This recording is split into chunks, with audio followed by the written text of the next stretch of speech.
का कर्जा कब माफ करोगे? तो जवाब आया वित्त मंत्री का कि किसान और मजदूर का, गरीब रविदासिया और वाल्मीकि का, बैकवर्ड का कर्जा माफ करने के लिए भारत सरकार के पास कोई पैसा नहीं। मैं किसान का एक बेटा आज आपसे पूछता हूं, आपके माध्यम से नरेंद्र मोदी और मनोहर लाल खट्टर से पूछता हूं, अगर 10,50,000 करोड़ रुपया 10,50,000 करोड़ रुपया आप कुछ उद्योगपतियों का माफ कर सकते हो, तो फिर इस देश के 62 करोड़ किसान के लिए भारत की सरकार और हरियाणा की सरकार के पास पैसा क्यों नहीं? क्या ऐसी सरकार को एक दिन भी सत्ता में बने रहने का अधिकार है? इसलिए ये यात्रा न्याय की हुंकार किसान के लिए लेकर आई।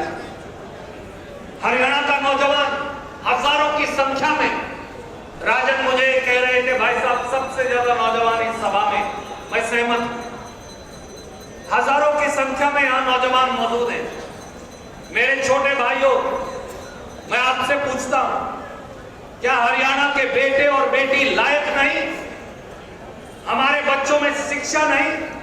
हमारे बच्चे काबिल हैं, शिक्षित हैं, गुणी हैं, परंतु उनके लिए बीजेपी और जेजेपी की सरकार में रोजगार और रोटी नहीं। आप हर रोज वीडियो देखते होंगे, हरियाणा के बच्चे अब ये कहते हैं इजराइल जाकर मर जाएं तो मर जाएं, क्योंकि हरियाणा में तो रोटी नहीं।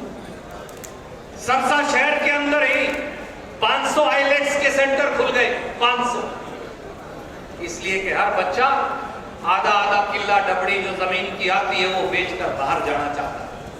47 पेपर लीक हुए, पटवारी का पेपर लीक, चपरासी का पेपर लीक, एक्साइज इंस्पेक्टर का पेपर लीक, एग्रीकल्चर इंस्पेक्टर का पेपर लीक, एचसीएस अफसर का पेपर लीक और जज का पेपर लीक।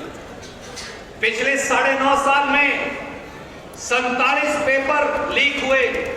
एचपीएससी का नया नाम है हेरा फेरी सर्विस कमीशन, क्योंकि वो नौकरी नहीं देते, वो हेरा फेरी करते। और पब्लिक सेल काउंटर, तो इसलिए इस 47 पेपर लीक होने के बाद एक आदमी को आज तक सजा नहीं मिली।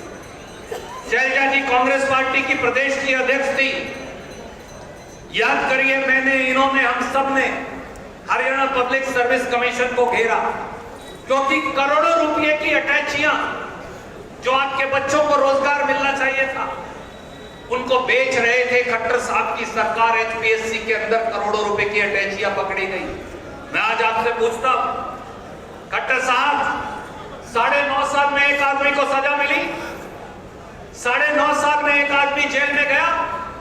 9.5 साल में आपने बताया कौन सा वो सफेद पोश है जो चंडीगढ़ की गद्दी के ऊपर बैठा है सचिवालय में और हमारी बेटियों और बच्चों की नौकरी खा रहा है?